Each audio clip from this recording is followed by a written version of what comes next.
اللہ کی عطا اور اس کی نعمت، میں سمجھتا ہوں کہ یہ بھی اللہ تعالیٰ کی ایک آزمائش، یہ اور کڑا امتحان بن جاتا ہے اور کڑی یہ مشکل ہو جاتی ہے۔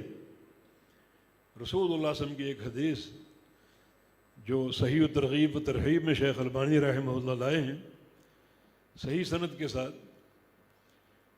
اللہ کے نبی کو فرمان ہے اذا انعم اللہ علی عبد علی ما فیہ فہو من اللہ استدراج، اگر اللہ تعالیٰ کسی قوم کو نعمتیں دیتا ہے یا کسی بندے کو نعمتیں دیتا ہے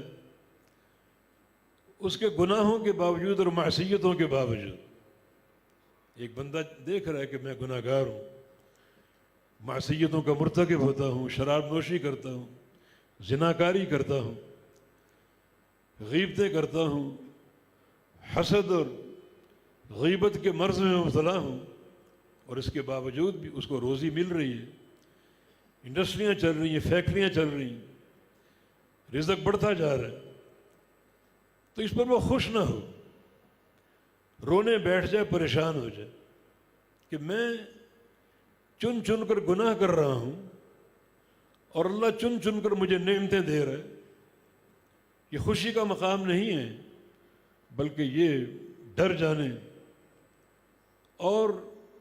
انتہائی مبتلا خوف ہونے کا مقام ہے، کیونکہ رسول اللہ صلی اللہ علیہ وسلم نے فرمایا فَهُوَ مِنَ اللَّهِ استدراج، یہ اللہ کی طرف سے ایک ڈھیل ہے۔ اللہ تعالیٰ تمہیں زندگی بھی دے رہا ہے،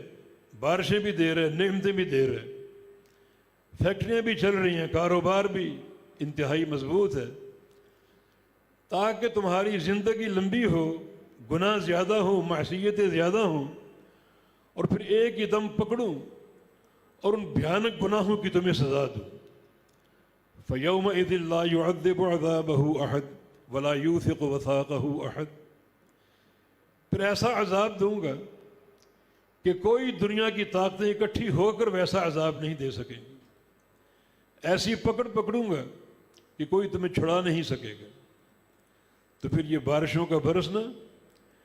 انفرادی اور اجتماعی رزق کے خزانوں کا مل جانا، بندہ اس پر اترانے کی کوشش نہ کرے، خوش ہونے کی کوشش نہ کرے، اپنے گریباں میں جھانکے کہ میں تو گناہ کر رہا ہوں، اور گناہوں کا تقاضا یہ ہے کہ مجھے برباد کر دیا جائے، مگر یہاں مجھے خزانے مل رہے ہیں، بے تحاشا پرافٹ ہو رہا ہے کاروبار میں، تو اس پر وہ پریشان ہو، ملول ہو، حزین ہو کہ ایسا کیوں ہو رہا ہے۔ یہ ایک قانون قدرت ہے، وَنُمْلِي لَهُمْ إِنَّ كَيْدِي مَتِينٌ وَأُمْلِي لَهُمْ إِنَّ كَيْدِي مَتِينٌ، ہم اگر ڈھیل دیتے ہیں تو اس پر اترانے کی ضرورت نہیں ہے، بلکہ یاد رکھو ڈھیل دینے کے بعد جب پکڑوں گا وہ پکڑ بڑی ہولناک اور بڑی بھیانک ہوگی۔ کچھ لوگ وہ ہیں جنہیں گناہوں کی سزا فوری دے دی جاتی ہے اور ان کا معاملہ دنیا سے ختم کر دیا جاتا ہے، وہ گناہوں کا خمیازہ بھگتیں گے، اور کچھ لوگ وہ ہیں جو گناہ کرنے کے باوجود لمبی عمر پاتے ہیں، گناہ بھی کرتے ہیں، رزق بھی حاصل کرتے ہیں، تو ان کا معاملہ خطرناک ہے کہ گناہ ان کے بڑھتے جائیں اور بڑھتے جائیں اور بڑھتے جائیں، پھر ایک ہی بار پکڑے جائیں اور وہ پکڑ بڑی ہولناک ہوگی۔ تو اس پر اترانے کی ضرورت نہیں بلکہ اپنے اعمال کی طرف رجوع ہونے کی ضرورت ہے۔ یہ ایک موقع توبہ کا موقع بھی ہے،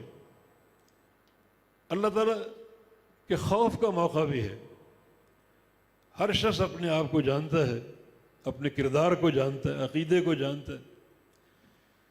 جو دل میں مخفی امراض ہیں ان کو جانتا ہے، تو وہ دیکھے کہ نعمتیں بھی مل رہی ہیں، یہ بارش کی صورت میں وسعت عیش کے جو ہیں وہ تقاضے بھی پیدا ہو رہے ہیں، تو وہ ضرور سوچے اور غور کرے کہ ایسا کیوں ہو رہا ہے، ایسا معاملہ تو نہیں مجھے ڈھیل مل رہی، اور ڈھیل کے بعد جو پکڑ ہوگی وہ بڑی ہولناک ہوگی۔ تو یہ ایک موقع توبہ کا موقع بھی ہے، اپنے رب کی طرف بھاگ جانے کا موقع، فروا الی اللہ، رب کی طرف بھاگو، اس کو پناہ گاہ سمجھو۔ ہر شر سے بچانے والا وہی ہے، قبر کے عذاب سے بچانے والا وہی ہے، آخرت کی جو تنگ و تاریک گھاٹیاں ہیں بچانے والا وہی ہے۔ اس کی طرف دوڑو اور بھاگو اس عقیدے کے ساتھ کہ وہی ذات پناہ دے سکتی ہے اور وہی مجھ کو بچا سکتی ہے۔